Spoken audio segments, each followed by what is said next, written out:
Hey everybody, welcome back to my channel where we talk about the Beatles all the time. We welcome all kinds of guests here, authors, musicians, podcasters, you name it. This time out, we're going to bring back one of my shows that I started a few months ago, the Beatles Preferences Show. I'll explain what that's all about, but we have three very prominent Beatle authors who are special guests here on this show, and they're all from the UK. None of this American stuff. We can do that anytime. Here on this show, it's more quality people that we bring into the program here. And I'm going to introduce all three of them to you. First of all, there's David Bedford. David has written a lot of Beatle books, including Liverpool, Birthplace of the Beatles, the Fab 104. Uh, can't even imagine all the research put into that one. The Country of Liverpool, Fab Four Cities, Finding the Fourth Beatle, and this one right here is the Dun, dun, latest called What dun. If? I'm hoping to have David back on the channel just to talk about this book. This is his new one that he collaborated on with Andrew Phillips, with a forward from Bruce Spicer right there. So we're going to tease everybody right now by having you look at this and wonder, who is this guy right there? Exactly. Don't tell anyone, David. Okay. I think it's Brad Garrett from Everybody Loves Raymond. If you look real carefully, it's like him. Everybody loves Raymond. So, yeah, this is his new book, and David gets top billing on the show for one simple reason. He's a Scouser. Yay! And Right. we know some band from Liverpool, whoever they are. Yeah, that's right. There are a I few. think it. We also welcome Adrian Sinclair. Adrian, and by the way, all these guys have been guests on this channel or the other podcast, Things We Said Today and Talk More Talk. You know Adrian for the series of books, The McCartney Legacy, volumes 1 and 2. This is volume 2 right here that he wrote with my colleague, Alan Cozen. And you can't say enough about these two volumes so far and how detailed it is about the life of Paul and his solo career. All the accolades that Alan and Adrian have given are so well deserved. Great to have you on the channel, Adrian. Hey, it's great. It's great to see you, Ken. Yeah, it's been a few months since I last saw you at the Beatle Fest, Yep. and yeah, we had a fantastic time there. I highly recommend it to anyone. This side of the Atlantic or the other to drop into Beatle Fest. It's twice a year. Hopefully, it'll be going again next year. Yeah. And be sure to check out all the shows that we've done together on Things We Said Today and Talk More Talk. You learned so much there. And we also have Ken McNabb with us. Ken has written the book. Get this other one out. Dun, dun, Oh, dun. it's got nothing but books. One of these days, it's going to be an avalanche. And in the end, the last days of the Beatles. This is really a very thorough look at the year 1969, month by month of what was going on in the Beatles and what led to their breakup and everything right after that through the end of 1969. He's also written the books Shake It Up Baby, The Rise of Beatlemania and the Mayhem of 1963. Also, You Started It. It's all about feuds in the rock and roll business. And the Beatles in Scotland. You'll never guess where Ken's from. Ken? Okay, man. Okay. Hello, Ken. How are you? And just to say, incidentally, it's an absolute privilege and an honor for me to share the screen with David and Adrian. I've crossed paths with David before, but not actually in the flesh. Aren't you lucky? So yeah, and Adrian, I have to say that the books on McCartney were absolutely exceptional, absolutely Stunning. exceptional. Thank you. Mutual respect here, guys. Yeah. Definitely. I mean, Definitely. really, I mean, the books are as good books as quality that I haven't read for a while. And I think sometimes, we can get a bit, I certainly do these days, a bit concerned that some of the books are so granular in their detail. But when I say granular in the detail, I mean, do we really need to know what Paul had for his breakfast on July the 4th, 1965? But I think the difference in Adrian's books was that it was all technical and it was all about session musicians, and it added a layer of detail that was hitherto unknown. So absolutely exceptional. Yeah, definitely. Important Thank you. stuff. I always say if you learn one new thing in any book on the Beatles, it's worth it.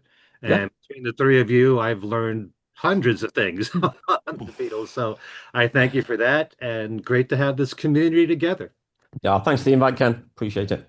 So the whole idea behind Beatles preferences, this is just meant to be for fun, is to pit two or more songs or two or more albums together and have my guests say which ones they prefer to listen to. Now, I'm going to stress this. I always have to repeat this every time I explain what this is about to my guests and also to our listeners. I'm not asking what they think is the best song of the two or the better of the two or albums. It's what they prefer to listen to. It's like what you think is the best may not be the same thing as what your favorite is. It's two completely different things. Yeah. But the meat and potatoes of this show is explaining why you feel the way you do. And in the case of the Beatles and the solo Beatles, there's so much great stuff they've given us.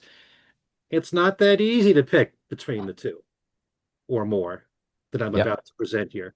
So the best part about this is I don't have to give my own answers. You guys have to sweat through this. Oh, oh, that's not fair. I think so. Well, people see enough of me anyway. So we're going to start with let's start with David. And each of the three of you will answer this one. Which song here do you prefer to listen to? Paperback Writer or Rain? Oh, that's an easy one. Easy one, Rain. And why Rain? Yeah, straight in. Rain, I think, is one of the finest, greatest songs the Beatles ever recorded.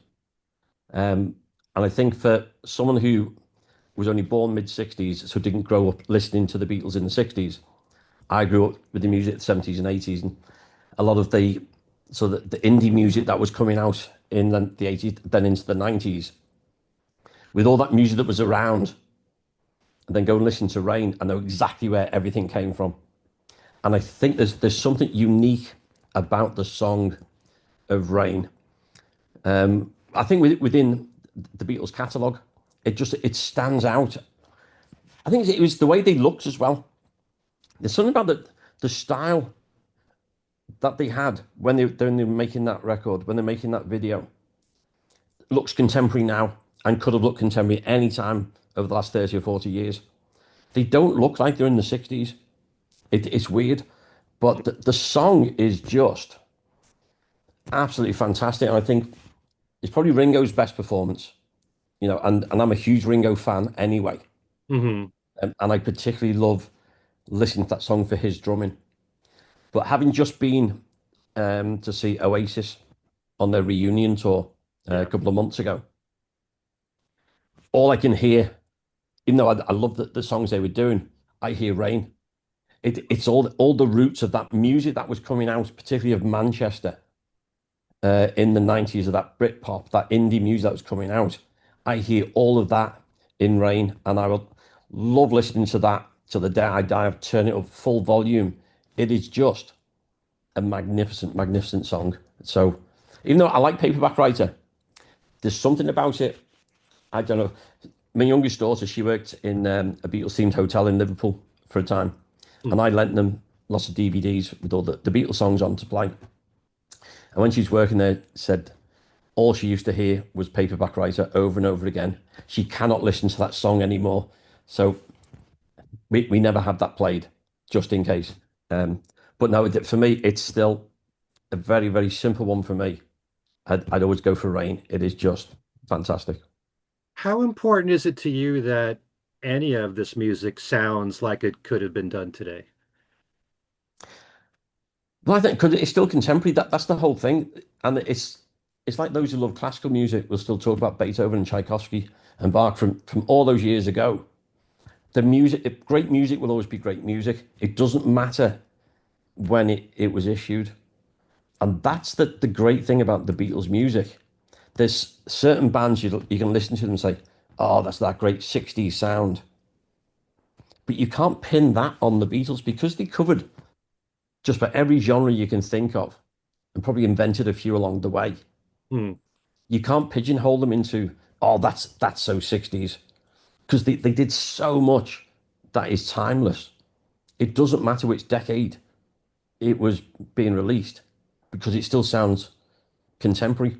It doesn't sound dated. And I think that's why we're still getting younger fans becoming Beatles fans, because as they discover the music, they think this music is great and they get into it. And Hmm. that's the timeless majesty of the music they created. Yeah. I have to be careful not to dwell on this subject because this could be a whole show to itself. Because to me, there are some people who will point to the early Beatles stuff and say that sounds dated today. Some people say that. Some people say Sergeant Pepper is of its time, and Revolver sounds fresh. We'll get to that later because there may be a comparison there. But that's why I bring this up. It doesn't matter to me personally whether or not something sounds dated or not. If it's a great song and I love the recording of it and all the work put into it, I don't really care. Yeah. But that's why I ask you if it matters that much to you, whether it sounds like it could have come out today. No, because I like artists from all the decades, depending what mood I'm in as to who I'll listen to. So I don't just listen to Beatles stuff. I listen to so many different genres of music. Right. But I'm still a great rock and roll fan. And I still think Chuck Berry sounds as good now as it did when that was released in the 50s. Hmm. It's still as great. And obviously, because I now have the privilege of playing with the Quarrymen. So we are playing skiffle and early rock and roll every time we play.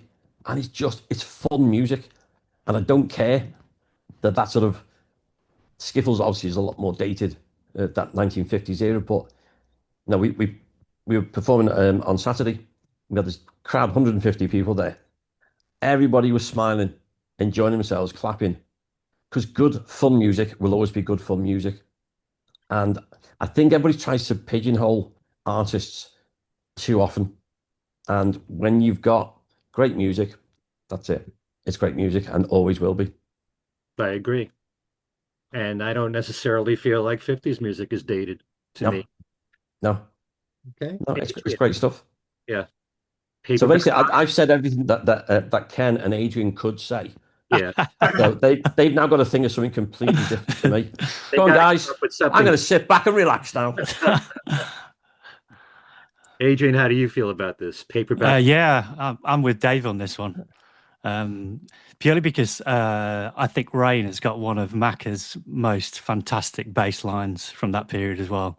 Yeah. And I think it was around that time that the Beatles were really pushing recording engineers to crank up the bass on records. In fact, wasn't it Paperback Writer that was that exact record, wasn't it, that they asked the engineers to cut? And they really pushed it to the limit. Yeah. And I think that it was probably around that time when the Beatles were really starting to, push the engineers quite a lot in terms of experimentation, because that record's got the, backwards vocals and the backwards guitars and stuff on it as well. It's got an incredibly unique sound.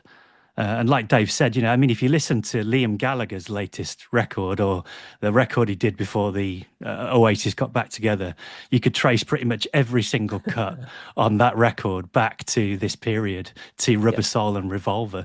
It's because, everything that Oasis were doing in the 90s when I was a kid listening to Britpop, was just a direct rip-off of what the Beatles did in the 60s.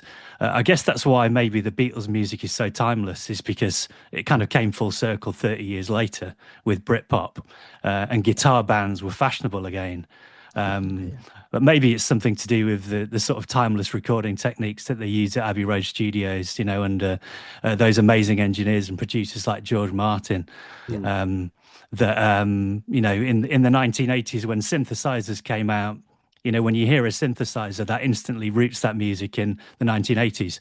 Whereas with guitar music, like Dave said, it's a bit more timeless. I'm with him on this one. It's Rain for me. Absolutely fantastic track. Yeah. Okay. Excellent explanation right there. So thank you, Adrian. Ken? You know something? I might be swimming against the tide of popular opinion here.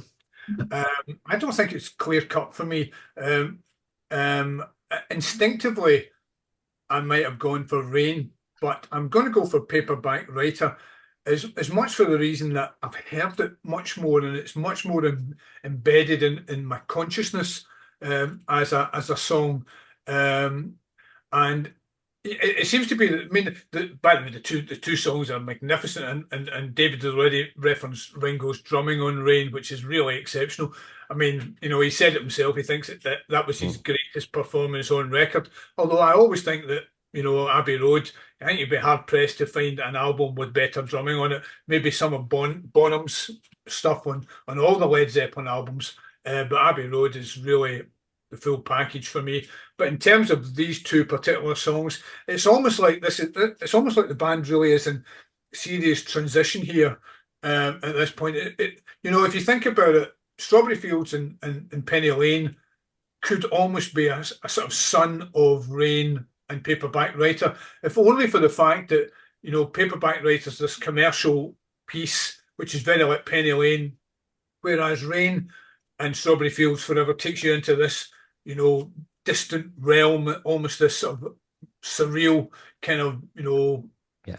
place that only Lennon's mind, and that's reflected in the style of the song. Yeah. Paperback Writer, I mean, they both have magnificent bass lines, Yeah. and Lennon said that McCartney was egotistical when he was a bit moody, and he said that McCartney was egotistical about everything except for his bass playing, and his bass playing is really off the charts in both tracks. Yeah. And in that period, just about Rubber Soul, if you think about Baby You Can Drive My Car, the bass line in that just seems to lead on seamlessly into tracks like Paperback Writer and Rain. I think there's maybe an argument for saying Paperback Writer wouldn't be in the upper echelon of most people's favourite singles, but Mm. it does have a certain charm about it at that particular period. And I feel that both songs, and if you include Tomorrow Never Knows and Rain in a sort of bracket, it Yeah. signposts everything that was about to follow. Yeah. I mean, Paperback Writer is technically, and Adrian touched on it really well. Paperback Writer is technically a brilliant record, whereas you say they're pushing the levels. You can just see the VU meters launching off into the red and really demanding a Yeah. lot of the engineers. But I think I'm gonna plump reluctantly for Paperback Writer. But if you ask me tomorrow, I might change my mind. My indecision is final. But it's maybe coming down to the fact that I'm more familiar with Paperback Writer and also lyrically, it's an interesting. I mean, they're both lyrically interesting. McCartney's lyrics are almost like social comment in a sense. Before you get to the likes of "She's Leaving Home," he's starting to look at the world through a different lens in a sense lyrically, and so is John. So once again, the two of them just meet at that counterpoint, which results in two fantastic songs. But if I have to make a choice, I'm going to go for Paperback Writer. Or sometimes when I hear it, on the radio, there's a certain familiarity breeding contempt. But I think just because, and then of course, like all McCartney songs of that period, and all of them, they just, they burrow under your fingernails, and you can't help grooving along with, especially that bass line. I mean, Yeah. So I'm going to go for Paperback Writer. I mean, I suppose as authors, we should all be going for Paperback Writer because we want every dear or sad sir or madam to buy our books, don't we? So Well, that's right. I don't know how many times I've said that, all because I want to be yeah. We have to make sure that when we meet Paul, all of us, that we tell him that your songs burrow under our fingernails here. Yeah. Make sure we tell him that. But yeah, these are all great explanations right here.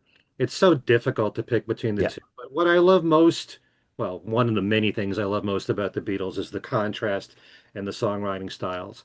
I mean, Yeah. you can easily say, I know a lot of people think Penny Lane and Strawberry Fields is the best Beatles single, combining two songs together. And I can easily understand why. But you also see the contrast in styles between Paperback Writer and Rain, and Yeah. makes it more fascinating to study as a band. Yeah. Yeah, I mean, definitely. as David said, just to add, as David said, at that period, they look fantastic. I mean, if there's a definition of cool, that is it. Yeah, And also, David mentioned about and Adrian as well, about how these these particular tracks have influenced the likes of Britpop and things like that. And David mentioned Oasis, which is obviously an obvious example, but I always think of the Jam as well, David. You yeah, know, in terms of the bass oh, lines and definitely. you know, flattery is the best form. You know. Mm. I mean, Bruce Foxon, a huge Beatles fan.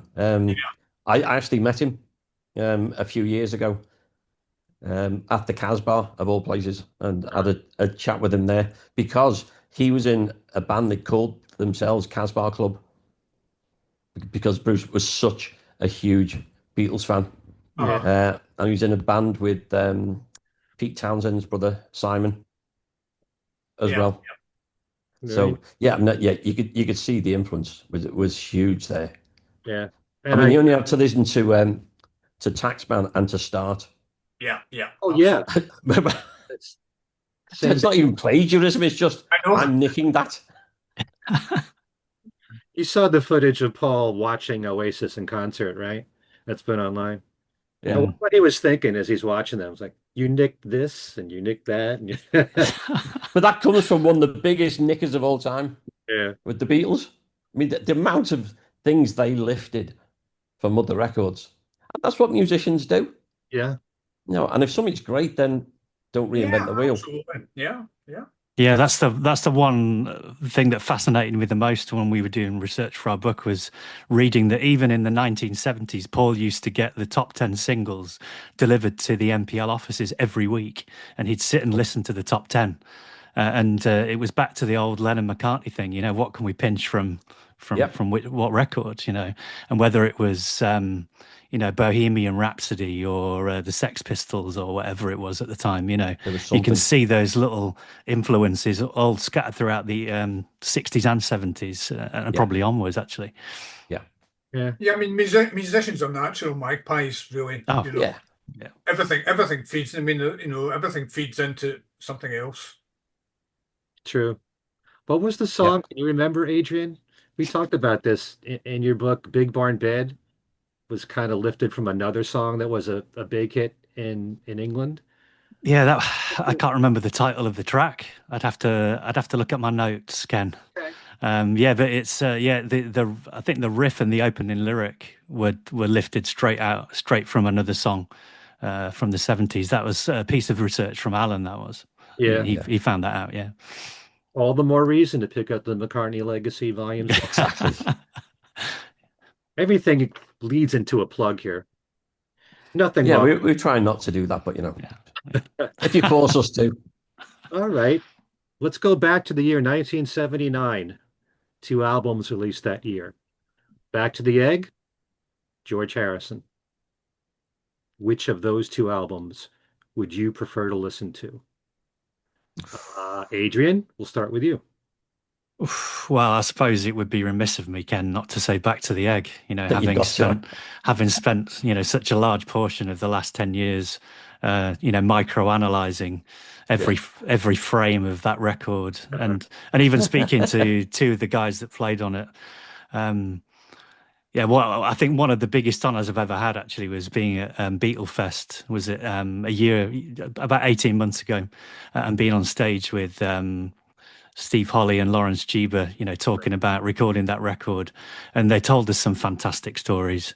I remember yeah, Steve telling us this story about him and Paul doing a solo recording session in the middle of the night and getting really hammered on whiskey. And then the sun rising, across the hills in Campbelltown, and Linda coming galloping across the hills on a horse, and they could hear her in the distance, and Paul turning to Steve and saying, I think we're in trouble now. Yeah, but no, for me, what's so fascinating about that record is it's just another classic example of Paul really trying to find his way and find his sound in the 1970s. Hmm. I think from Band on the Run onwards, Paul really struggled to find, what was his sound. And in fact, I don't think he found it until he did Tug of War. He spent most of the 70s just kind of, reaching around and, like I said, listening to the top 10 records and trying to, I won't say emulate what other people were doing, but I've had this conversation with other people, and I've said that in the 60s the Beatles kind of set the pace, and everyone else in the pack was chasing them. But in the 70s, Paul, instead of being the trendsetter, he became a trend chaser.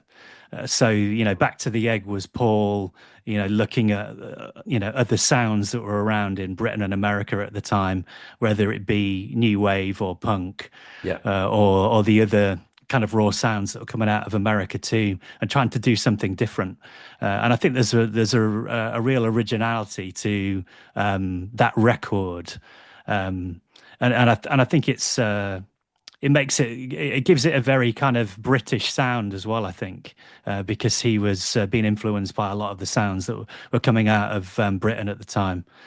But yeah, I mean, I could talk all day about Back to the Egg. I think it's a fascinating and fantastic and very underrated record. Yeah. Don't you think that Paul developed his own sound and style with Wings throughout the 70s? Yeah, I do. I don't want to say that Paul spent all of the 1970s just ripping other people off. That's not the case. What I'm saying is that for Paul, Band on the Run was such an incredible high, both artistically and commercially, that he struggled to write the follow-up to that and reach that same level of artistic and commercial success. I mean, I think he put out quite a lot of very good records in the 70s after Band on the Run, but he struggled to emulate the sound of that record. Every record after Band on the Run had a very different and unique sound to it. It's not like Band on the Run cemented the sound of Wings. If you listen to Venus and Mars, it's got a very different sound to Band on the Run. And then London Town, he goes in a different direction again, So, like I said, I think that Paul really struggled to kind of find his musical identity in the late 70s.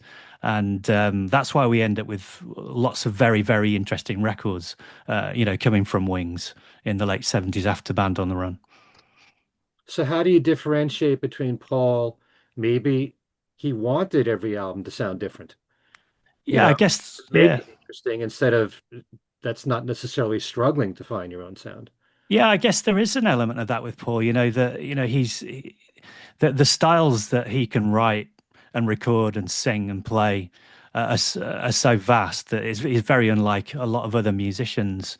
But yeah, I'd say that every record he recorded during the 70s obviously has that kind of rooted. My smart speaker was talking at me then, trying to make me buy some things. Yeah, like I say, I think obviously they're all rooted in that Wings sound, which is Denny Laine, Linda, and Paul. At the root of it, with those harmony vocals and the guitar sounds that they produce together, Denny and Paul. But yeah, fundamentally, I do still feel that Paul was kind of trying to find his identity as a solo artist. And I think that Tug of War really nails Paul's identity as a solo artist. And that kind of carried through for the rest of the 80s and through into the modern day, really. I see this as a future show with you and me. Right. I mean, I think it might have something to do with the fact that maybe that Wings was a band, Right. And, those were band records. And on some of those records, the band would freestyle. On some of the records, Paul would tell the band, specific parts to play. But when Paul records Tug of War, that's just kind of Paul recording a pop record, really, rather than a rock and roll record with a band. It's got a very different sound to it. Yeah. But I think ultimately that Paul's more comfortable as a pop artist, and I don't want to label Paul as a pop artist, but I do. I think he likes that kind of that style of songwriting, and like I say, we could talk about this all day, Ken. It's a fascinating subject. All right. And just your thoughts about the George Harrison album. Were you a fan of that one? Yeah, not one of my, yeah, probably not even in my top three George albums. Yeah, an okay album, but yeah. Interesting. I'm sure you would disagree with me on that, Ken. I know you're a big fan. Yes, I disagree. It's in the probably my top five. Uh, Right. but anyway, but nice to hear your comments on this. Let's move to Ken. George Harrison, all day. Only because at the time it just seemed like a real return to form. You know, he had been in the doldrums artistically, I think, from Yeah. Dark Horse and Extra Texture. Really, yeah. There's a bit of both albums were like patchwork quilts. There were some very strong highs, but some quite bad lows. And I just felt that George Harrison album was a melodic return to form in a sense. There's some very commercial tracks on them, but that's not to denigrate them for being commercial. I'm quite sure, you know, it's one of these things with artists, you know. I mean, George would always say, "I really don't care. I'm not interested in being a musician." I'm sure that's absolute garbage, you know, because Yeah. why did they do it? They all do it because they want to be loved, the little petals, and they want to be successful. And for me, that album was you know, as I say, a return to form. I remember coming home, Dave. You might remember that. In fact, both, well, Dave might remember it, but I remember coming home from school, man of a certain age, and of all things, seeing George Harrison on a program. I think it was Magpie. You remember Magpie? I remember Dave? Magpie, yeah. I think I could be wrong here, but it was like a children's program that went out at tea time, at peak time, for kids, and there was George dressed in a suit, sashaying away with an acoustic guitar, obviously miming to blow away. And I was quite amazed to actually see a Beatle on television like that, especially George, because he wasn't very visible, really. No. I did like the album. I think the album's got some really great stuff on it. Dark Sweet Lady's a nice track. Great. Faster's a good track. Soft Hearted Hannah, it's a bit of a throwaway. And what was the other one about? Here Comes the Moon. Well, it's a bit, you know, so there's an argument for saying perhaps it's not wholly consistent, but I did think that I thought the good tracks on it were really excellent and showed that he, you know, he found his muse again, and he sounded quite happy because personally, you know, he got married to Olivia, they'd had Danny. And he seems to be a bit less grouchy, shall we say? Is that an American term, Ken? Grouchy. We don't mean as in Marx Brothers. He did seem a wee bit more contented in his personal life, and also I was quite amazed at the time. You remember this as well, Dave, about that he had a perm. You know, I always think, you know, during COVID, I tried to grow my hair. It was the worst mistake I ever made because I was convinced I could grow my hair like George Harrison. I mean, come on, get it was very curly, wasn't it? And all of a sudden he had this perm, so he looked a bit like pop music's Kevin Keegan. Kevin Keegan, exactly. Which I mean nothing to you, Ken. He was a Liverpool football player who had this trademark perm, which was very you know, en vogue at the time. But I should say in defence of Back to the Egg that over the years, it didn't register with me at the time. I thought he was maybe trying too hard to be contemporary. I mean, I've heard people say that he was trying to, you know, compete with some of the punk styles at the time. I don't really hear that myself. No, I don't really hear it. I mean, if you think of old Siamsa, I don't really hear a punk reference in that or a punk influence. Spin it on. Well, spin it on. I don't, not really. I mean, if you compare it to the Pistols or the Stranglers or the Buzzcocks, I don't hear which is what we were listening to. I don't hear anything that would compare to them. But having said that, as standalone songs, you know, I think they're fine. The Arrow Through Me, I think, is on that. Adrian, is it? Yeah. I mean, I saw McCartney. The first time I saw McCartney was in 1979 at the famous Glasgow Apollo, and that was one of the tracks he played. Was Arrow Through Me. It was a real standout. And the other, what I do feel sometimes about the album is that it seems to me, it feels sometimes as if some of the songs hadn't quite been finished. Now, what's the track about Rose? Winter Winter Rose. Rose. Yeah. Rose. Now, it Yeah. starts magnificently, and you really think this is going to be a classic. But then he seems to have lost interest in it, and it kind of it fuses with this other track, and it seems to meander off into the distance. And yet it's got all the potential of being, and he sings it really well. He's got slight hoarseness to his voice. But for me, George Harrison at the time just pips it, and I do go back to that album quite a bit. And I just think, I mean, unfortunately, he didn't quite maintain that upward momentum in the following years. I think he lost interest again, and didn't quite that was George's problem throughout his career. It was a lack of consistency, whereas all these albums in the 70s, from Band in the Run onwards, and Adrian's already touched on this, I think there's a slight drop off in quality and consistency, but once you get to Tug of War, it all coalesces into this magnificent package. And I mean, for me, Tug of War's certainly up there with Band in the Run as being an epic milestone album in Paul's career. But if you're asking me to compare the two, or to give you a preference, it's George Harrison for me. Okay.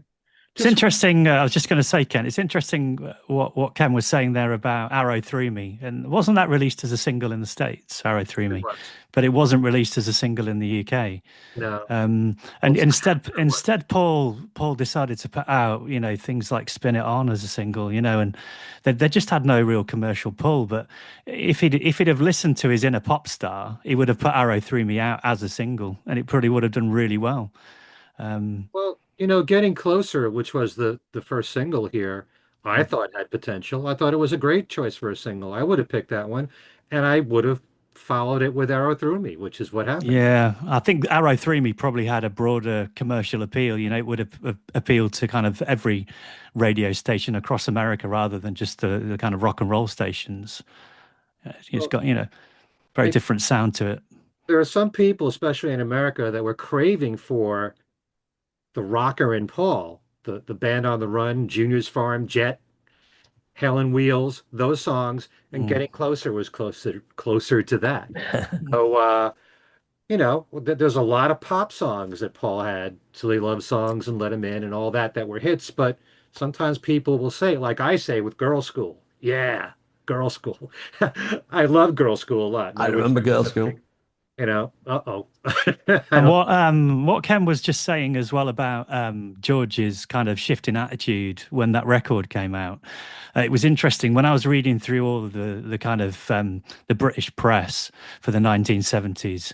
I was lucky enough to go through kind of every music newspaper in the late 70s. And that was George's first kind of big appearance back in the music press when that record came out, there with his big perm, looking like Brian May.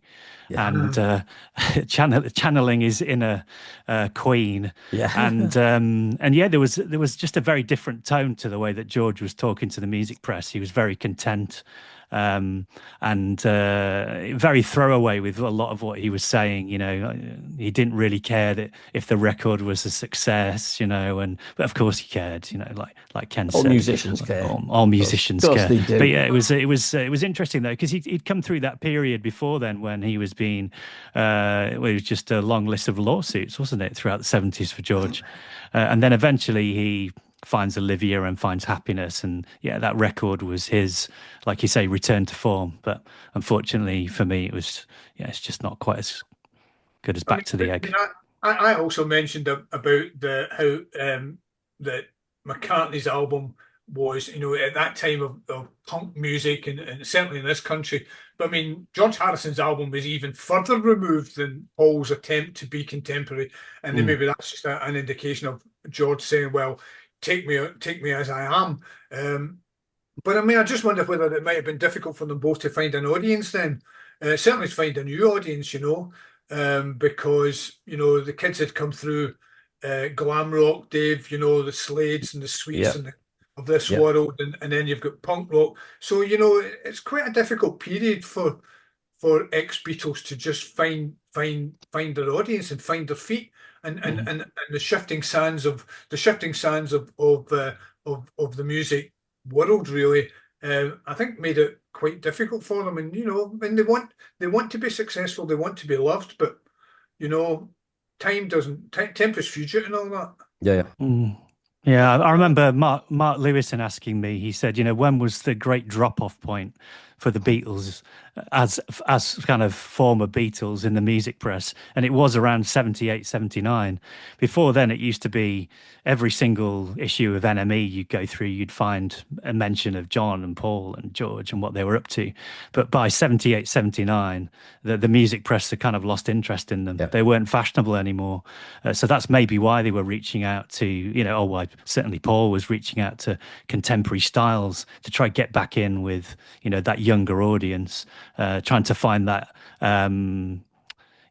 that killer sound that was going to connect to the youth again, when really their audience was, guys who were in their 30s and 40s at that time. But you're also talking about the UK press. Yeah. Still getting press here in the United States. But as far as George wanting success, I think he wanted success, but not to the degree that someone like Paul wanted it. Yeah. When George promotes something, he does some promotion, he does some interviews, but he doesn't go full out. The only time I remember him doing that is when Cloud9 came out. Yeah. He gives It's almost like a mirror image. When Cloud9 came out, he was happy to be front and center. He was happy to do the talk shows, however reluctant it might have appeared. It's almost like 10 years on or whatever, where he felt you might have had to drag him out kicking and screaming, but even he realized the value of having to sell product. But in Cloud9, he obviously thought he had something worthwhile to sell. Yeah. I think it's also there's the context of the time. And I was watching a program the other night because 1979, I'm 14 years old, so I'm still at school, and music is becoming very, very big in my life. I just started playing guitar and stuff. And there was Top of the Pops was our weekly program, which we always watched every week with all the latest stuff from the charts. 1979 is the most weird year ever in British pop music. So on the story of Top of the Pops, you've got punk, you've still got disco, glam rock has sort of gone. Gary Newman's arrived with synthesizers with stuff and looks so weird. You've got ska and the ska revival. You've got reggae. You've got so many different genres of music, all selling and all appearing on Top of the Pops and all being the records that people were buying. And then for these two former Beatles to try and release solo albums that were relevant, it's almost impossible because nobody had a clue what was in, what was out, what was going to stay. It was the weirdest year ever, and it finishes. I think 79 was Another Brick in the Wall, Pink Floyd, which again was just this amazing moment in pop music history as well. For my age group, so you got all these completely different styles of music selling records. And you got these two guys that I think Adrian was saying that, it's the age of the people who were buying their records were not the ones who were the kids buying popular records. And I think that I would always go, I'd say back to the Egg over George Harrison, completely taking on board what everybody said. And I think one of Paul's problems when he was searching for that identity was they didn't have a consistently settled lineup of the band. And I think one of the great things about this is with having Lawrence Juber around, who I think is one of the greatest guitarists who's ever lived. He's got like 7 or 8 fingers on his left hand. I don't get how he does it. And with him being a regular at the Fest for Beatles fans and have the orchestra theme, I got so much back into orchestra that for me, I love the album just for having that song on it. And it's brilliant when they do it live. But I totally get along with everything you were saying that Band on the Run is like this phenomenal album. Then you got these different styles. And I think he like you were saying, Adrian, he's trying to find his identity while trying to throw off the millstone that was the Beatles still. And, not wanting to perform Beatles songs, want nothing to do with that, just to be seen as a credible artist in his own right at that time. But like they said, still not quite sure what he is or who he is, and what his style is. And I was reading a comment by Dylan the other day, and he was saying that one of the reasons I love McCartney is because he can scream a rocker at the top of his voice and then do this most touching ballad in the next breath. Hmm. And not many artists can do that. And I think that was always probably one of Paul's problems, if you want to call it a problem, is that he's so multi-talented as a musician. He is a one-man band, but he doesn't, like the Beatles didn't have one genre. Paul doesn't have one genre. And I think he was trying to replicate what the Beatles did, which was each album was different to the one before. Right. He's trying to say there's an evolution. I've not found, I think, Adrian, you said this one, I've got Band on the Run. I'm not going to stick to that formula. I've done that. Now I'm going to find something else. And Right. he was one of those in the 60s who was always trying to push that musical envelope. He was always trying to find something more experimental as well. Well, no, they were all trying things out. They were never happy to stand still with just, this is the style. And I think as we're all in agreement, he's meandered a bit, and then it hits tug of war, and then suddenly I think he felt happy with that. But I think, for me, Back to the Egg makes it over the George Harrison one. I think we said this, of course George wanted success, but I think he wanted success and recognition. I think Paul needs success and recognition. Interesting. Yeah. And wanting and needing, I think, are very different. It's interesting what you were saying there, Dave. Was each album evolution, or was it reaction? Yeah. Because one thing Paul frequently said in his interviews in the 70s was, that McCartney, his first solo album was homespun, got criticised by the music press, so he gave them Ram, big production. Ram was criticised, so he strips it back again. He does Wildlife. Yeah. So I think there's a little bit of both in there, and that's maybe where the confusion comes for Paul, is that with the Beatles it was evolution, but with Wings it was evolution mixed with reaction, and that's where the confusion comes with Paul's musical identity. With the Beatles it was pretty clear. They had a very rubber stamped identity, through each era of their music, but with Wings it just sort of blurs a little bit, really. I think he needed the others. That was the great thing. The Beatles, as a foursome, they all they marched in time. They pushed everything together, so they had that confidence. And I think there's always been. I still think deep down Paul is a shy guy. Right? I think he lacks a lot of self-confidence, and I think he's one of them who worried a lot more than the others did about how he was perceived. And I think exactly as you were saying, Adrian, he didn't have the confidence because he was on his own. Even though he's in a band, it's Paul as one of the former Beatles, as opposed to in that gang of four who could stick together through whatever they were doing. Say, right, this is what we're doing together. You had that confidence that came with being in the group.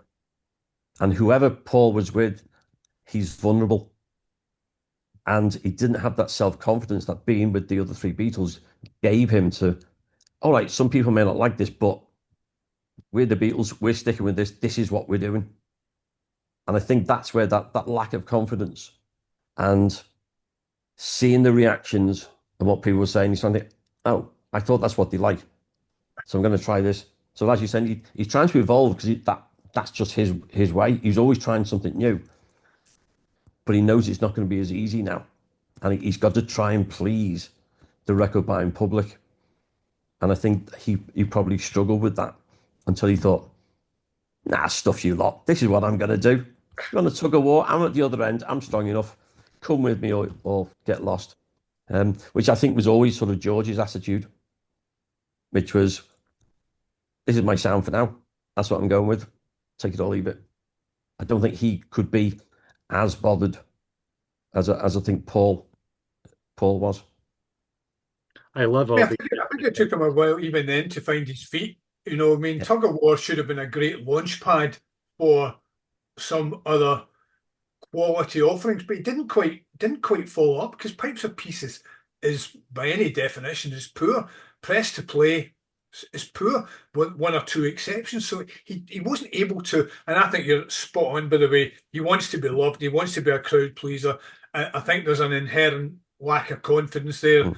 when he's touched on that many times, whereby, you know, the public persona is sometimes masks the real McCartney. I mean, who knows what people are really like.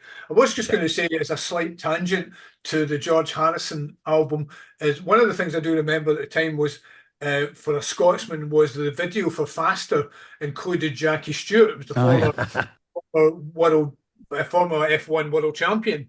And so I thought that it was quite a nice piece of self-deprecating humour to have the former F1 world champion driving George around, George in the back with his acoustic guitar, and Jackie Stewart wearing a tat and tammy. I thought that was quite fun. Yeah. And I spoke to Jackie Stewart once, because he was Scottish for the first Beatles book thing, and he was really nice. And the way he spoke about George Harrison, I mean, he clearly loved the guy. He was Oh, quite yeah. emotional, actually. It was difficult for me. I didn't know whether to laugh or cry. But he was very emotional talking about George Harrison and the ties that bind, and how George helped to teach his own sons how to play guitar. Yeah, and he would run through Beatles songs out in the house in Switzerland, and also attending the memorial when George. So, you know, when George died, so, you know, you could tell that there was a genuine closeness there. And of course, they are the ultimate odd couple. I mean, you wouldn't put them Yeah. together in any shape or form. But it was a lovely moment, and I think Jackie Stewart was a genuine, a bit like Eric Idle, was one of George's, was certainly part of the inner circle. And I like the fact Genuinely. that the video, George had a, you know, bit of Python-esque poking fun at himself and the world around him at the same time. Yeah. Wow. What great conversation here. So many things you said, but I still want to get to this list. But I just want to say, first of all, I do happen to feel that all four Beatles, the more you study them, all of them were insecure Yeah. in their own way. Yeah. To come off the biggest thing on the planet and then to have solo careers, and how are you going to follow that? Not only that, over time, they're even bigger in name as the years go on. How do you compete with your past if you're going to in any way? And at the same time, being proud of your past. And I think that, George Harrison, the thing I love about the George Harrison album is that he seems to be at peace with himself. And by the way, you mentioned Dark Horse and Extra Texture. He didn't say anything about 33 and a Third, which I thought was a great album. And he wasn't grumpy then. He was making fun of the My Sweet Lord lawsuit with this song. And he had Mm. fun with the Cracker Box Palace video and everything. He showed his sense of humor there. So, Yeah. I think that George, between those two albums, 33 and a Third, and George Harrison, was a very strong period for him. Mm. But enough of my yakking, as they say in Spinal Tap. And let's move on to two songs, two great rockers from Paul, Jet or Junior's Farm. I think Adrian looks like he's going to struggle with this. Why don't we start this time? We haven't started with Ken, so we'll start Yep. with you. Okay, I'll go for Junior's Farm. I mean, it's just it's got a real rock melody to it. I mean, so does Jet. Jet sounds to me just a wee bit more commercial, so that kind of takes the edge off it for me. I quite like tracks that don't lean towards being crowd pleasers all the same, although it's a necessary evil, and I understand, that's why people go to see him. Junior's Farm is a fantastic song for me. I like the background to it, and also for parochial reasons, I like the call out to Jimmy Somerville. Not Jimmy Somerville, Jimmy McCullough, Jimmy Somerville. Jimmy Somerville. Yeah. Bronski meets. Bronsky Beat, yeah. Bronsky Beatles. That's what it was. Oh God. Uh, Jimmy McCulloch, as a Glasgow boy, like myself, a fantastic musician, and he was really in the groove with Wings at that point. And I just like Junior's Farm. I think it's got a looseness to it. Jet is a bit more fully formed, a bit more disciplined, but Junior's Farm just seems to have a sort of ragged edge to it, a ragged quality. So for me, on a split decision, I'm going to come down on Junior's Farm just for its sheer energy. I mean, it's really got it's got a sort of propulsion element to it. As I say, I quite like the. And it's a pity. I mean, Jimmy McCulloch, I think, lent something, gave Wings another dynamic at the time. You know, he was obviously a talented musician. Yeah. Pity how it worked, how it ended, really. You know, and perhaps he was a wee bit not disciplined enough to be a member of a band like Wings. I mean, whatever faults you might find with Paul McCartney, he's a consummate professional. And at that time, Wings were on a sort of bounce back, really, or Paul was on a bounce back. He was really just finding his feet again, band on the run, been so successful.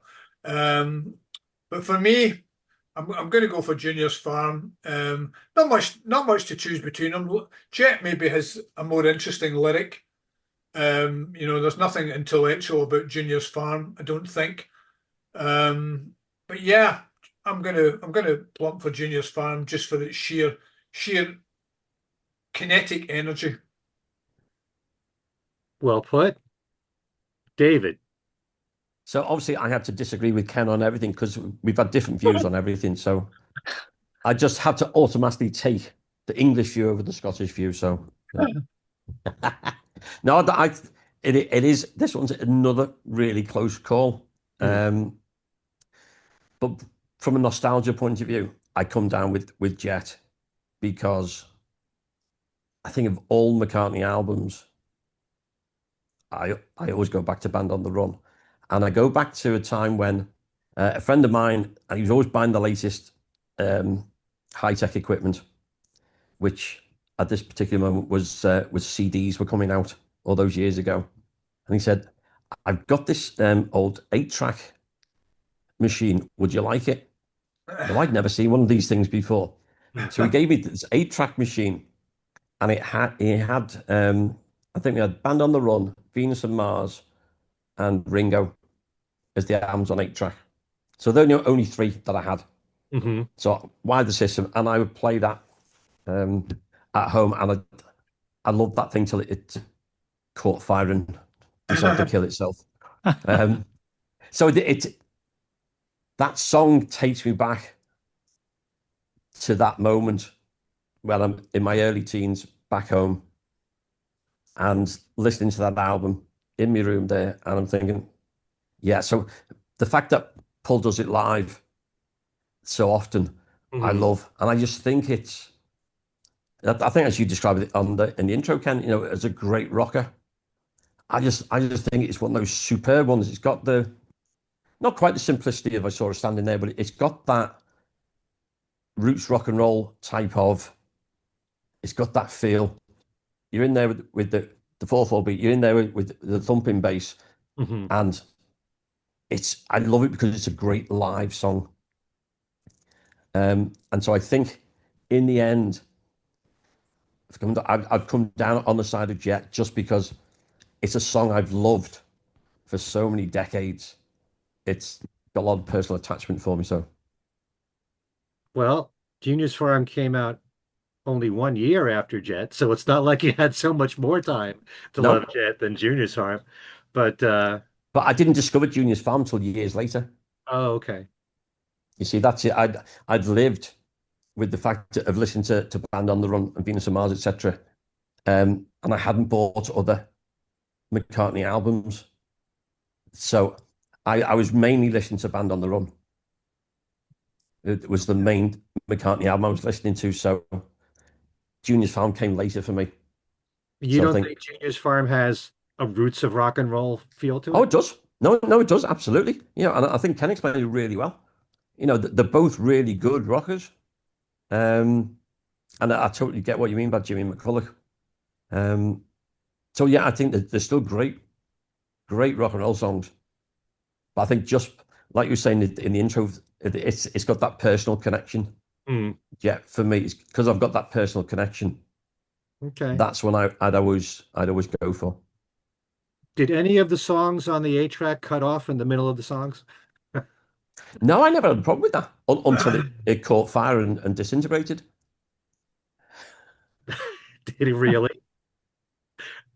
Oh, It wow. just started smoking, and someone thought, "Oh, that's not good. That's not supposed to do that," and destroyed the 8-track cassette that was in at the time. So That was a sign of things to come. The 8-track is no more. yeah, yeah, it was great technology. It was mad for me. So yeah, Okay, Mr. go on, Aid. Legacy here. Really putting me on the spot now again. Well, We're going to sit back and listen now. Come on, mate. From my perspective, I've got to say first of all that these two songs had attached with them two of the biggest misconceptions in terms of their origins when we were working on the McCartney Legacy, because Paul always says that Jet was written about a horse or a pony, but Paul and Linda didn't get their pony called Jet until 1977. So Jet was actually written about a dog, which was the runt of the litter, and he talked about it in an interview with Paul Gambaccini when the album came out in 1973. And yet nobody in Paul's team seems to, nudge him in the ribs whenever he rolls out the Jet was a pony story. It wouldn't make a difference. And so Jet has become the pony, but it wasn't written about a pony. And Junior's Farm, obviously, because they recorded when they stayed in Nashville, where they recorded that track, they stayed in Junior Putnam's farm. Everybody seems to think it was written about Junior and it was a connection to Junior. But actually, that song they'd been playing, I think anything up to 12 months before. Not 12 months, sorry. No, I'm getting my years mixed up now. Anything up to 4 months before. Because Jeff Britton told me that he actually played the backing track to Junior's Farm during his audition. So that would have been in May 1974. So they've been playing it for a while. So yeah, unpicking kind of the myths of kind of the stories behind both of those songs, probably whilst upsetting a lot of people in Nashville, because they seem to think that it had this, deep rooted connection to Junior's farm, Junior Putnam's farm. But anyway, if I had to pick between the two, well, for me, there's no real choice. I think in terms of Paul's solo material, that Jet is probably one of the most iconic and well-known tracks that he's ever written. Like David said, he's still playing it live. And when you're standing in an arena surrounded by 20, 30, in America, probably up to 100,000 people, every single one of them mouthing the lyrics to that. It's a song that you'll hear played on commercial radio in England. You'll hear played on the BBC in England, and they don't play a lot of Paul's records over here. No. So yeah, I'd say for the longevity that song has, it kind of took on a life of its own, didn't it? Really, after it came out. I'd have to plumb for Junior. And there's some fantastic stories in our book about Junior when it came. Jet when it first came out. The Paul's record label in America, Capitol, saying, you need to put this out.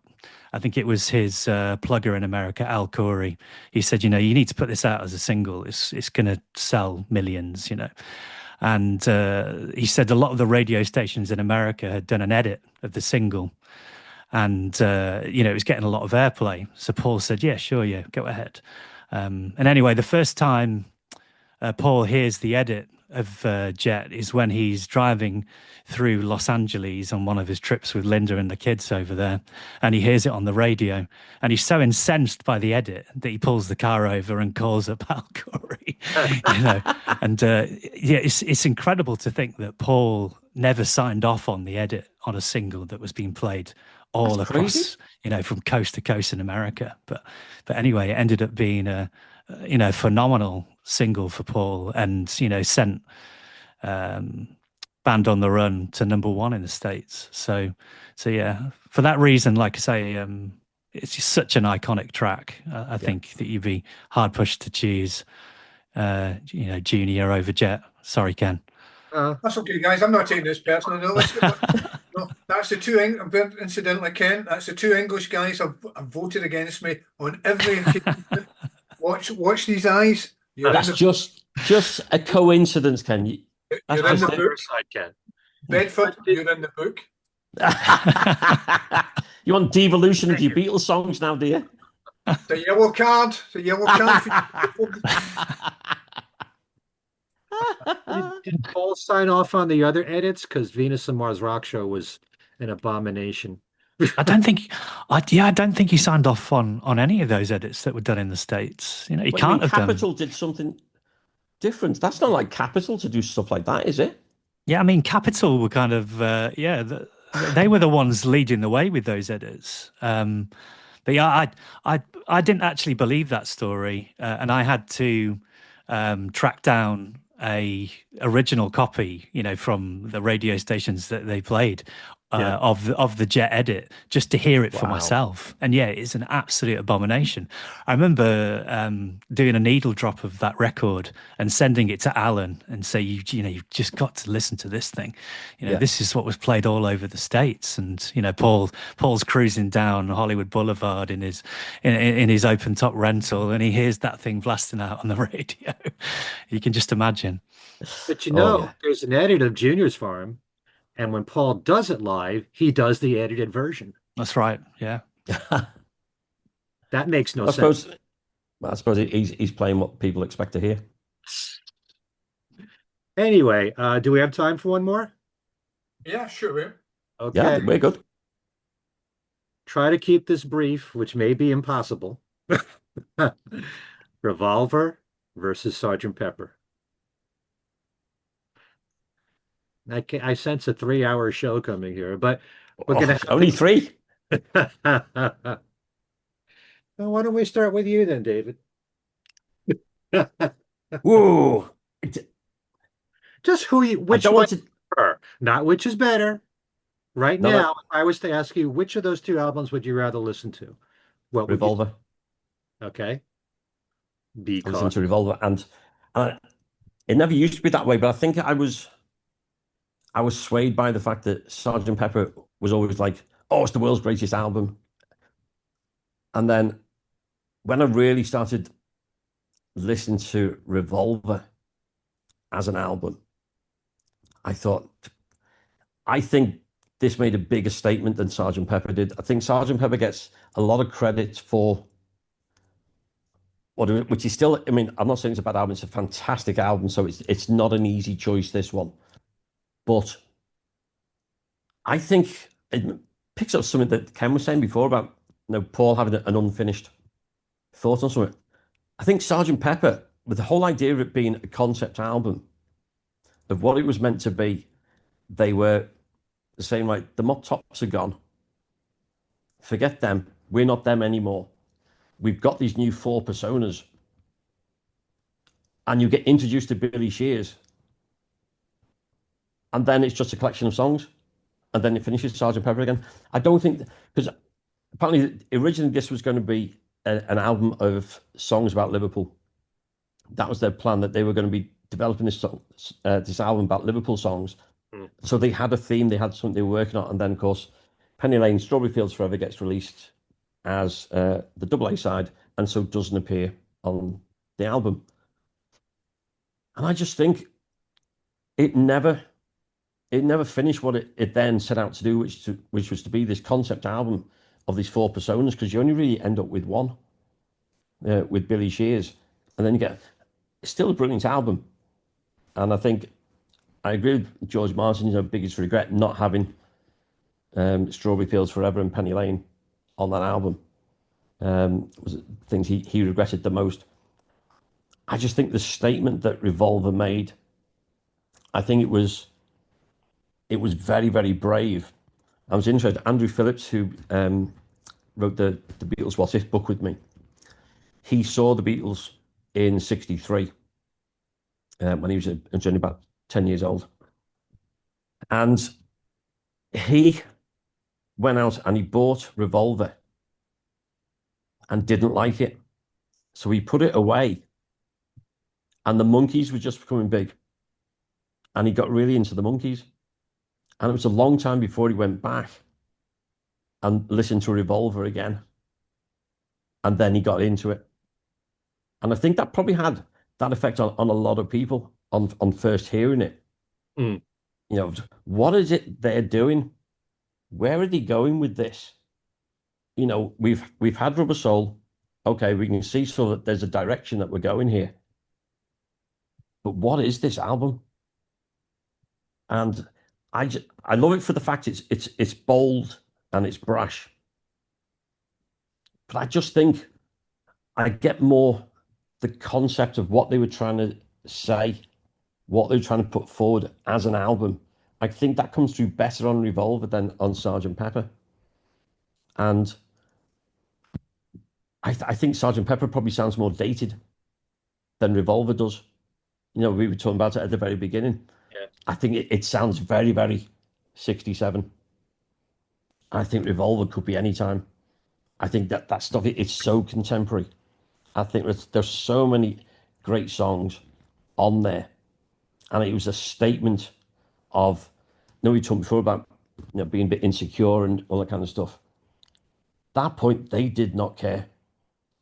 This is what we want to do. This is what we want to sing. This is what we're writing about. Here's the album. Go and listen to it. And it has almost that era we talked before about 79 over here, that weird year of all these different genres going on. And punk sort of appearing out of all the glam rock and the prog rock and all that stuff in the 70s. It was in your face. And I think there was so much in Revolver was more of a statement album. And so if I'm going to pick one to listen to, I'll listen to Revolver more than I listen to Sergeant Pepper. And maybe it's because I had listened to Sergeant Pepper more, you know, in days gone by, and it's more familiar. But I just think that there's something, again, really contemporary and ballsy about Revolver as an album. I think it just stands there as a great, great album. And so, yeah, it's a close one. It is a real close one because Sergeant Pepper is still genius. But I just think, yeah, if I'm going to put it on, I'll listen to Revolver. You guys know Candy Leonard, right?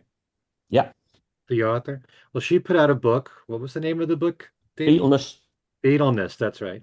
I interviewed her when the book came out, and there were a lot of Beatle fans that moved over to the Monkees around that time because Yeah, Revolver was too big a change, going from Rubber Soul to Revolver. yeah, So, yeah, that proves the point right there.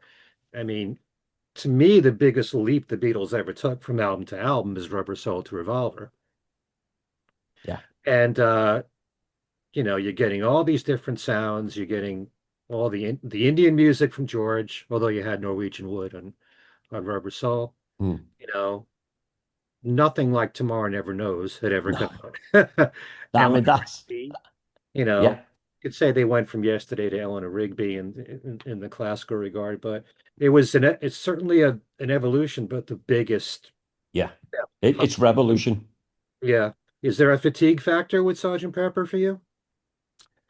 Mm, possibly a bit, because it's been so overplayed and I'd listened to it so much. But so I've not gone back and listened all the way through Sergeant Pepper for a few years. But the great experience I had was when they were doing the relaunch of it. They remastered everything. They had a special listening that in Liverpool, and there was only about 30 of us in a room with complete surround sound. Mm. All the lights were turned off, and said, "Right, you're now just going to listen in quadraphonic sound to Sergeant Pepper, start to finish. Nobody's going to speak." And just sort of sat there and listened to the whole thing, a complete immersive experience. And that helped me fall in love with it again Mm. because you were hearing things that you hadn't heard before. And so that's why yeah, there may be some fatigue, but you can say that about so many Beatles songs. You know, when you've been listening to them for so many decades. But I still think it's a brilliant, brilliant album. But I just love, as you were saying, I think it was more revolution than evolution. It was kicking and screaming on. Try some of this. Then you think you know where we're going? No, you don't. There were hints on Rubber Soul, Hmm. but then yeah, when you hear Tomorrow Never Knows, and you think, where the hell has that come from? Yeah. It's just again talking about Ringo's drumming, and the sounds they were coming up with. I mean, it's a phenomenal album. Yeah, so it just tips it for me. You mentioned that you were kind of disappointed that it wasn't as much the concept album that you thought it was going to be, which is what John said, actually. Yeah, Same thing. yeah. But if you remove that from the whole equation and you just listen to it as pure music, would you appreciate it more? Or are you just kind of just, No, I don't. That's more an observation than anything else. Is that I would have loved to have seen that because I think I'd love to have known what they could have done with it if they'd have followed through with the full concept thing. But I'm not decrying the album at all. I think it's just sorry, it's getting quite dark over here. I Mhm. just think it's still an absolutely fantastic album with so many great tracks. And I think we mentioned Queen before. I think, well, would you have had Bohemian Rhapsody if we didn't have a day in the life? I doubt it. You know, Freddie Mercury took Hmm. three fragments of different songs and threw them together. You know, that was the inventiveness of what John and Paul were doing. I think that again comes back to their genius. Yeah, okay. So I'm not decrying Sergeant Pepper. It's like you're saying, it's so hard to choose because you're talking about how do you how to choose your favorite twin. You know, it's how do you go? It's the brilliant, brilliant albums. But I listen to Rubber Soul more than Sergeant Pepper. Okay. Adrian. Hmm. Again, yeah, it's a tough one. This, I'd say I definitely listened to Revolver more than I listened to Sergeant Pepper as well. Yeah, yeah, Yeah, um, I think this was kind of George's coming of age, really. This album, wasn't it? The kicking yes. off the album with Taxman, Which I think is lyrically is one of the greatest songs he ever any which of them is ever wrote. It's brilliant. which is fantastic. Political and social commentary Yeah, in the opening song of a Beatles album. yeah, Absolutely fantastic. And then you just look down the track list of, Eleanor Rigby, I'm Only Sleeping, Love You Too, Here, There and Everywhere, Yellow Submarine. I mean, there's not a bad cut on that entire album. I mean, there's not a bad cut on any Beatles album, let's be honest. And then you've got, for me, when I first started learning to play guitar, I can remember trying to play that riff from And Your Bird Can Sing and yeah. wondering why it was so difficult. And then discovering it was actually, I think it was overdubbed twice. So it sounded like it was played on two guitars, or it was played Yeah. on two guitars simultaneously. I think, is that right? It was either a twin overdub and that's why it has that unique sound to it. And I could never replicate that on one guitar. And I always got really frustrated trying to play this iconic Beatles riff. Yeah, But yeah, this really was the beginning of their great period of experimentation, yeah, and yeah, like David said, I think it's very hard to choose between pick your favorite twin, Hmm. yeah. but in this case, yeah, I would go for Revolver. Certainly the one I listen to the Okay. most. We've lost David. Hopefully he'll come back. Oh, I think there he is. I turned the light on. Oh, okay. I was in the dark too much. So yeah, does this whole idea, Adrian, matter to you whether or not music is sounds dated? I mean, this is Ah, this is a point that I bring up a lot in my podcast. hmm. To me, it gets mentioned all the time from my guests, that Sergeant Pepper is of its time. A lot of the early Beatles music is of its time. So what? If they're great songs and they're great recordings, who cares? But Yeah, you know, it should you like a song more if it sounds contemporary today? Does that really matter? No, I don't. I don't think so. And you know, the other thing that strikes me looking down this track list as well is there's some fantastic stories behind so many of these tracks as well. You know, Eleanor Rigby's got a brilliant story behind it. Hmm. Got And several brilliant stories behind it. several brilliant stories behind it. Yeah, and then you know, Dr. Robert, another one. Yeah. Got to Get You Into My Life, isn't that famously Paul talking about smoking cannabis? Mhm. So yeah, I don't know. I never really contemplate whether or not music sounds dated or not when it comes to, you know, my listening preferences. I'm very much like, you know, David. I listen to music from all eras, you know, whether it's you know, 20s jazz or 80s synthesizers, you know, Draw a or line somewhere. well, you know, I mean, I will literally listen to anything, you know. So yeah, it never really, but I suppose it might come down to instrumentation. And I said this earlier, that maybe, you know, the varied instrumentation on Sergeant Pepper gives it an of the period feel, whereas, you know, the Beatles guitar music, if we call it that, has you know, a slightly different sound to some of the music that was on Pepper, where they were drifting off and they were, you know, they were experimenting with different instruments in the studios and different pianos and a lot more orchestration. So I guess that's maybe what people are saying when they reference the idea that Sergeant Pepper is a record of its time. But that. Would you say that you know, the Beach Boys' Pet Sounds is a record of its time? You know, that's just as timeless as Sergeant Pepper, really. You know, recorded probably months apart, those two records, weren't they? One supposedly a reaction to the other. So Okay, very good. Ken? Well, you know, these two renegades, you know, have pitted themselves against me, but in the spirit of cross-border camaraderie, I'm going to go for Revolver. And it's I'm going funny, to change my answer then. too late, too late. I probably play Pepper more actually, but that's because of the highlights like A Day in the Life and the Pepper reprise, which I really like. She's Leaving Home, which I really like. But as a package, I think Revolver probably edges it. It's not dated in the slightest. It also feels quite a heavy album to me before you get into the likes of you know, the White Album tracks. Angie Bird Can Sing, mentioned earlier, quite a heavy track for its time. The guitars seem to be a bit more cranked up in the mix. But the songs speak for themselves, really. You know, Eleanor Rigby is like a 3-minute pop opera in a sense. Fantastic story condensed into this minute time period.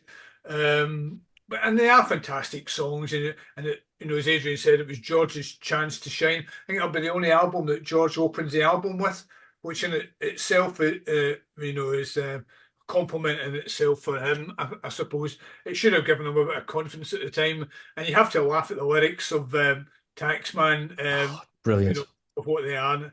It's a good Mickey take of the government at the time. But the songs are excellent. I mean, my wife loves the Beatles. Well, that's not true. I wouldn't say she loves them. My son loves the Beatles. I heard him singing "Everybody's Got Something to Hide Except for Me and My Monkey in the Shower" a couple of weeks ago. I just thought, well done, Kenny boy. Mission accomplished. Your work here is done. Or did he have a monkey in the shower? Well, let's not go there. Okay, move on. But so she does like some of the Beatles stuff, but whenever I play a track like Tomorrow Never Knows, she hates it because she thinks it's just too far out there. It's just a wee bit more outre, shall we say. But Tomorrow Never Knows is really a magnificent piece of work on its own. You know, I think the Chemical Brothers, Dave, said that Tomorrow Never Knows was the signal, or that it signposted the start of modern British dance music, almost towards raves, and that kind of feel. And the DJs doing mixes of songs. Absolutely. you know, I mean, I don't see it like that because I've never been, for want of a better word, I've never been a raver. Didn't the Chemical Brothers sample that in with the song they did with Noel Gallagher? I didn't know that. That might well Yeah, be yeah, true, sure they yeah. did. Tomorrow Never Knows. Yeah, it was the Well, drum. Didn't they? that would, Didn't they sample the drum beat from that? Yeah. I mean, it would be self-evident. I mean, I know Ringo Yeah. always talks about Rain, but his drumming on Oh, Tomorrow Never Knows is just sublime, really. it's amazing. And also, you can, if you listen. I mean, it wouldn't maybe have been evident at the time, but if you listen between the grooves now, there's obviously the influence of drugs is kicking in, especially in I'm Only Sleeping, which is a fantastic track. Lennon did like to write songs about getting his kip, didn't he? Even up to the end, he still liked to sing songs about having been in snooze control. Yeah. But I think Revolver probably shades it for me.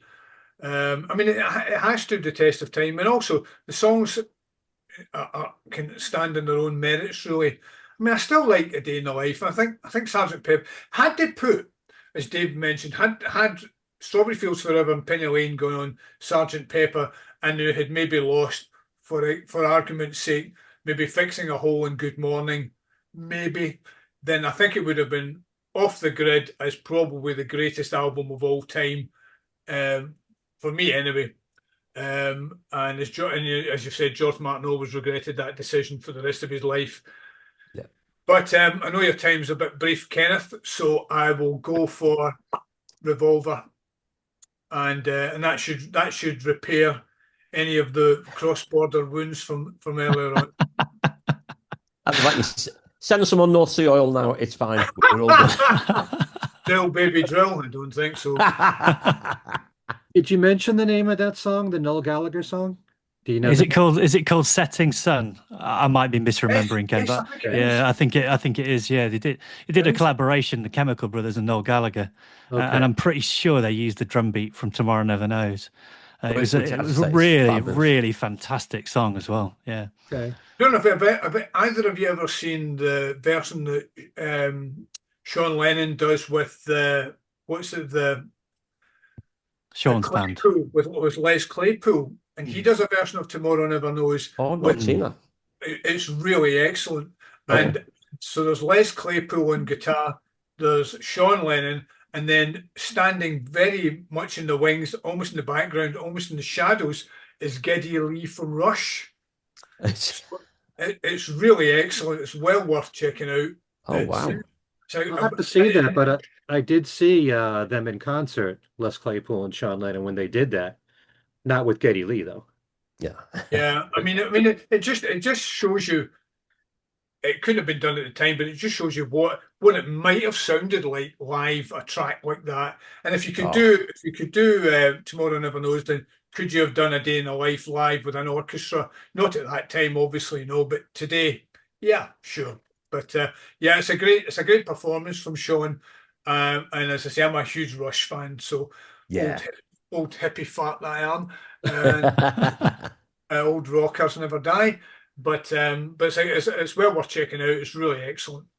I'll look that You up. know, for all that's said about Revolver, that the Beatles couldn't replicate that on stage, I kind of beg to differ. I think they could have done something like Dr. Robert. I mean, it's not too far removed from Paperback Writer, Yeah. Or even Enya Burke Can Sing, which probably would have been tough with Paul and I George. think they could have done Taxman. I mean, Taxman is all about the bass line, isn't it? Mhm. And that chinging on the guitar.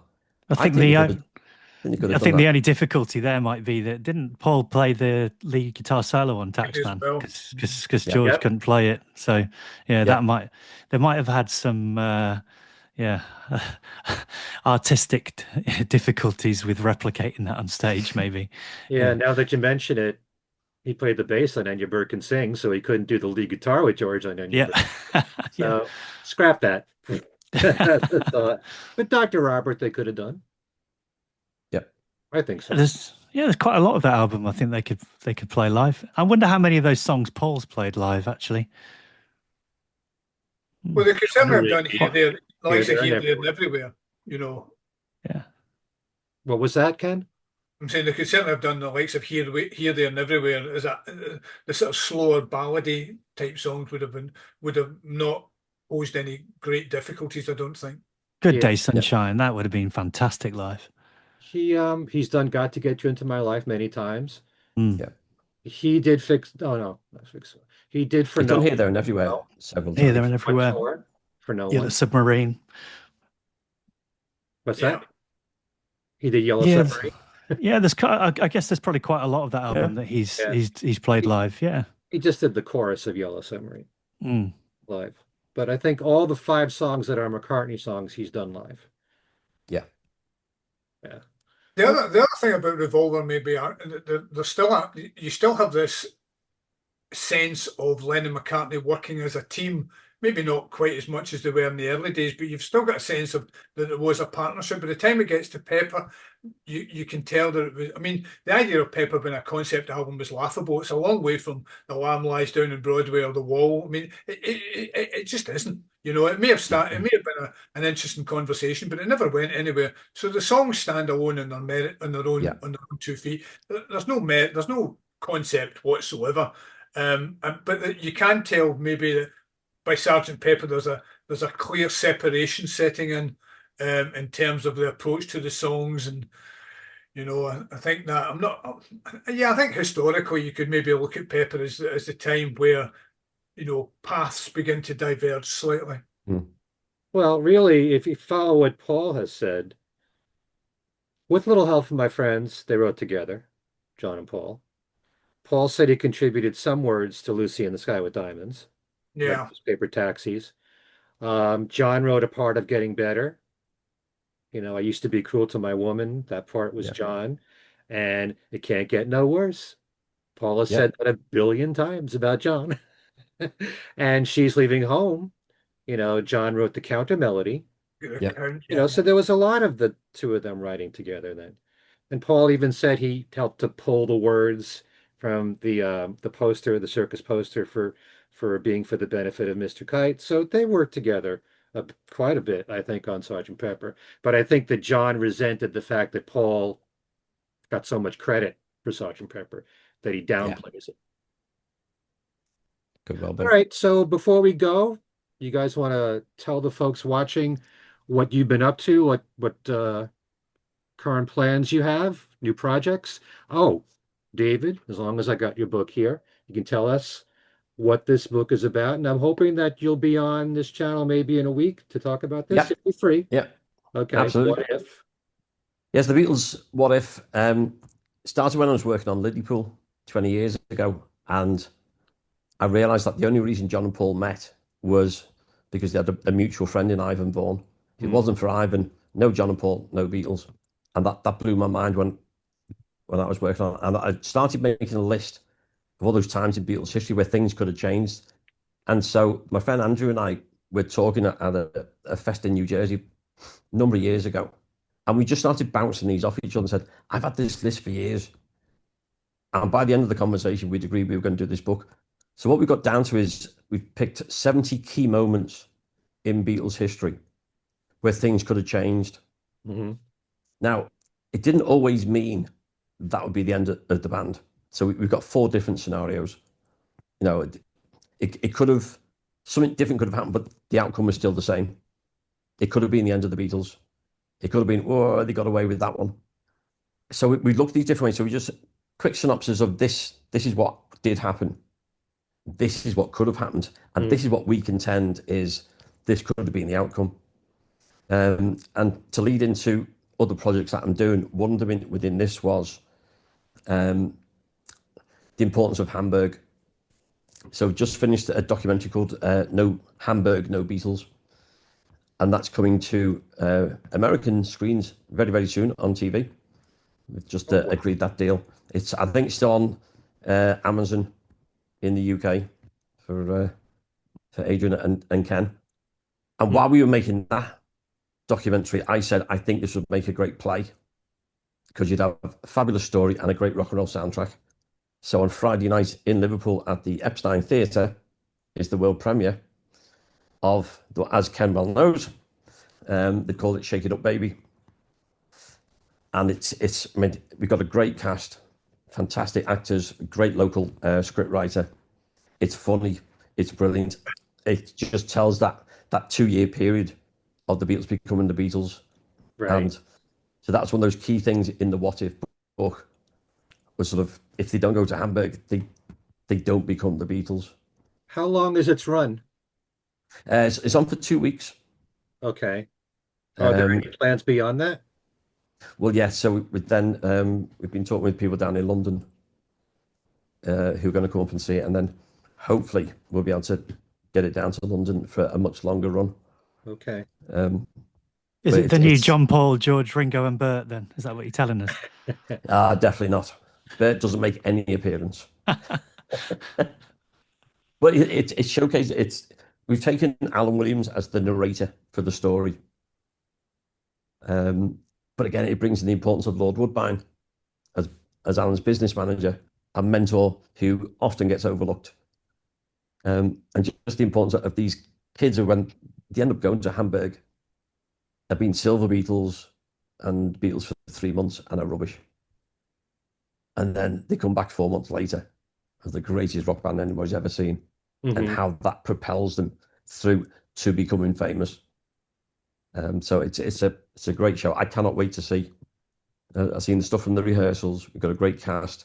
I actually took the whole cast down to the Jacaranda Club last week. I thought, you're acting this out. Come and see the Jacaranda, the little stage, the little room where they played, just so you get the sense of what it was like. So yes, I'm doing that, and I've got a documentary film working on, which includes Lord Woodbine and the black musicians of Liverpool 8. So that's coming out soon as well. And apart from that, I've got nothing else to do.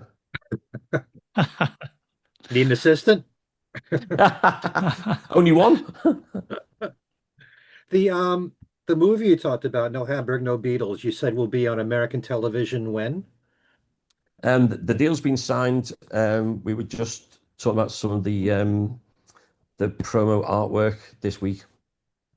So when that's ready to go out, I will spread the word and let you know. Okay. Because it came out in Germany first, being so in Germany, France, in the UK, Japan, Australia, several other countries. So it's finally making it over across to the US. Did you say that it's available to buy now on Amazon? In the UK, Oh, only in the UK. only in the UK. Okay. Yeah, it's that strict territory, only UK. Okay. All right. Keep me posted so we can talk about it. Absolutely will. No problem. Okay.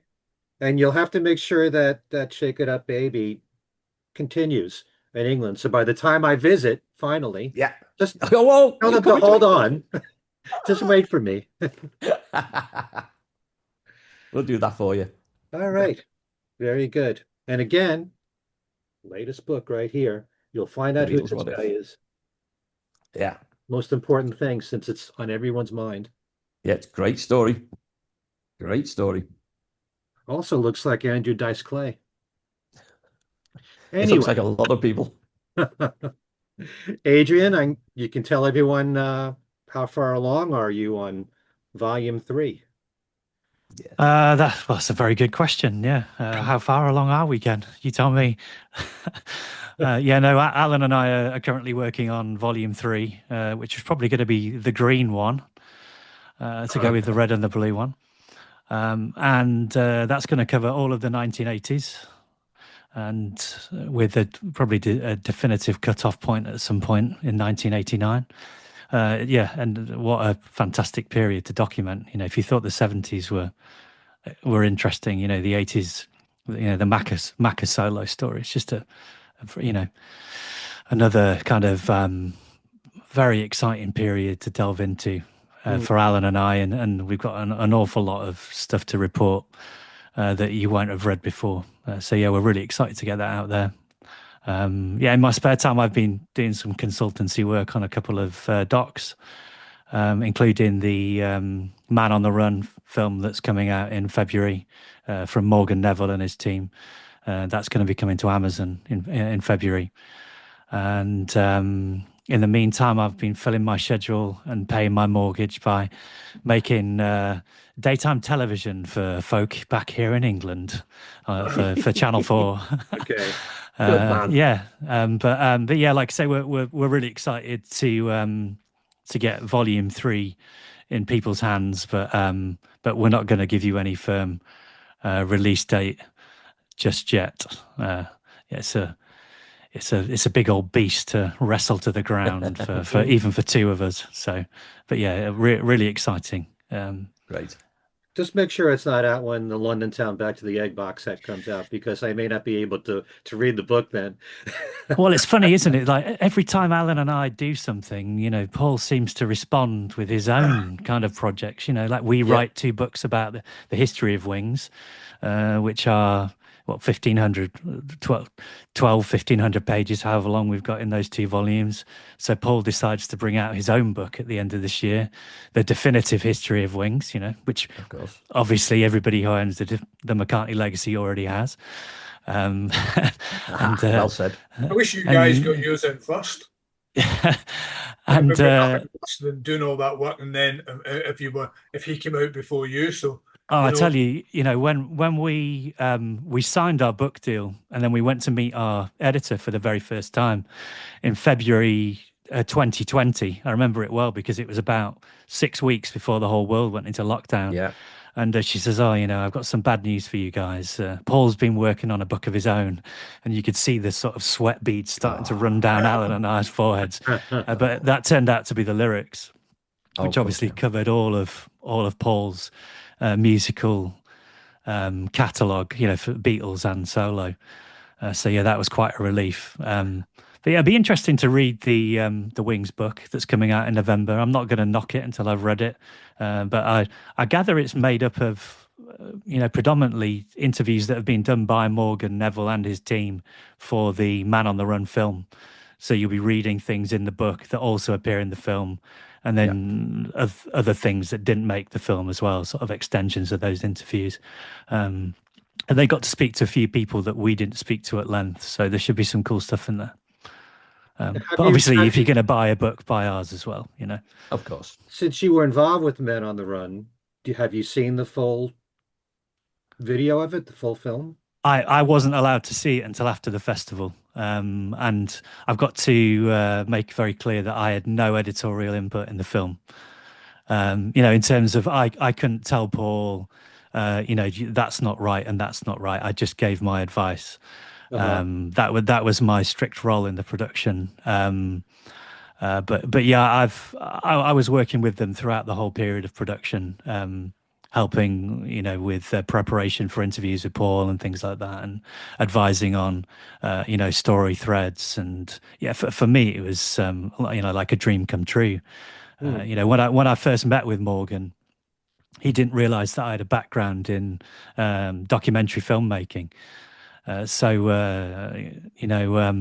first thing I said to him was, I could probably save you a little bit of work, because throughout the 10 years Alan and I were making our 2 books, I was actually compiling every piece of archive that they had in Britain and America, just in case there was a possibility that I could make that film one day.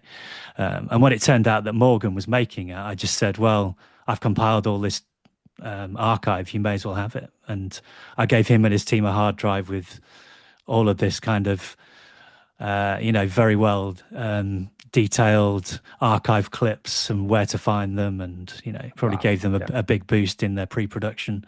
So for me, it was a massive honor to work on that film, and I think people are going to be genuinely blown away by some of the stuff that's in it. So okay, is there a lot of revealing stuff, or is it basically those who are really familiar with the story? Is it like a rehash of a lot of that? Well, there's a lot of people, like I say, that were interviewed for the film that haven't spoken before, like even people like Glyn Johns, Glyn very rarely talks about working with Paul. And they've used a lot of archival interviews with people like, Linda and Henry, and people who aren't around anymore, to sort of balance it out and get the story right. So yeah, it's going to be... I think it's going to be a massive hit in February, and it's going to, push Paul back into the news headlines again, which he does so love. I hope it stirs some sales for the Wings catalog. Yeah, well, definitely. So some sales of our books, Ken. I was going to say, fantastic. that's the knowledge. They should make a package between, a McCartney box set and then put that together with McCartney Legacy, Yeah. volumes 1 and 2. You've done the work. You've done the research. Yeah. Ken, tell I'm us. in a bit of a holding pattern when it comes to Beatle books at the moment. I mean, I would only look to do something if I thought it was kind of hadn't been done before, if it had a sort of unique quality to it. I did think of doing one a couple of years back about the dynamic between Lennon and McCartney. I mean, it's an amazing friendship, and even now, I don't think McCartney's ever got over it. And even now, when you see the backdrops to his solo concerts with Lennon, framing the backdrop, I don't think. And so I did think about doing something on that, but in typical Kenny fashion, I managed to talk myself out of it because I thought, this is never going to fly. This is never going to fly. And at the same time, I felt that there was something there. I mean, it's been mentioned before as the great love story of the 20th century, and I think there is something in that. I mean, the two guys definitely had some connection, beyond a normal friendship. And I did think I was quite sort of motivated by it. But then, as I say, in typical lack of confidence mode, I talked myself out of it, and then of course somebody else did it. I think was it Ian Leslie, David, is that right? Is that his name? Yeah. Yeah. John and Paul so love story. I did kind of kick myself. I mean, I quite liked the concept of it, although I was not sold on I'm not sold on the theory behind it. But I thought it was an interesting idea. So anyway, that one he beat me to the punch, as it were. So I'm actually looking at the moment of doing a biography of a famous Scottish football player. I did one before of a guy called Dixie Deans, not Dixie Dean, Dave. I played for Everton. And I quite enjoyed that. In fact, I live in Dixieland. This used to be Dixie Dean's house. Cool. Played for Celtic. And he was quite a famous football player back in the 70s. So I live in Dixieland. And Can you so say that anymore? Yeah, I mean, I was a sports editor for about 17 years. So, but it takes up, I mean, I don't have to tell you guys, it takes up a lot of energy, a lot of time to put these things together, do the interviews, transcribe them. So this is a pet project at the moment, but my day job takes up quite a lot of bandwidth, really. So for a man of a certain vintage, it takes a wee bit of getting used to this new job. So yeah, but I mean, we'll see what happens. I like to write.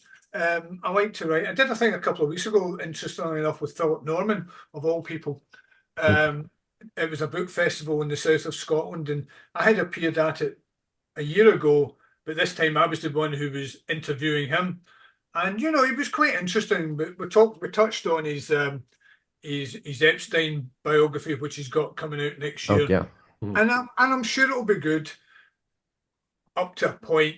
I mean, I touched on this earlier, and I think it's really hard. I don't like to put people down because it's very hard to get these things out there. And I mean, I meant what I said about Adrian's work earlier on. It's absolutely phenomenal, and the granular detail is interesting, as opposed to some granular detail which is not so interesting.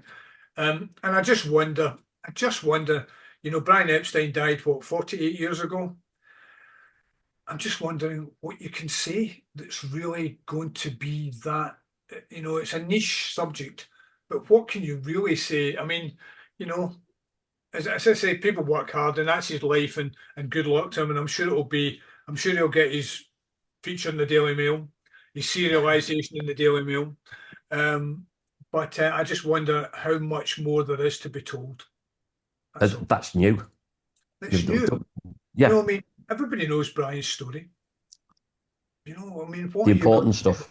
And also, one of the questions that I had of my own idea was that, so many, you're different, Dave, because you've got a real foothold in that community, but so many of these people are no longer here. And I always think that if you can't rely on the testimony of people who were in the room at the time, then if you can't corroborate it, if you're not 100% certain that the story's true, because what happens with the Beatles, stories become legends and legends become Mm. Mm. And that's your problem right there, is being able, not a cut and paste job, to be able to talk to people who have first-hand account or were witnesses to history. Yeah. And 48 years after the event, I'm not sure you do. So, That's but why we'll I see. always say, if you want to know the most you can about the Beatles, talk to the people who were there still that work with them, that were either friends or musicians. And sadly, Yeah, so many of them have passed on, but treasure those people that are still with us.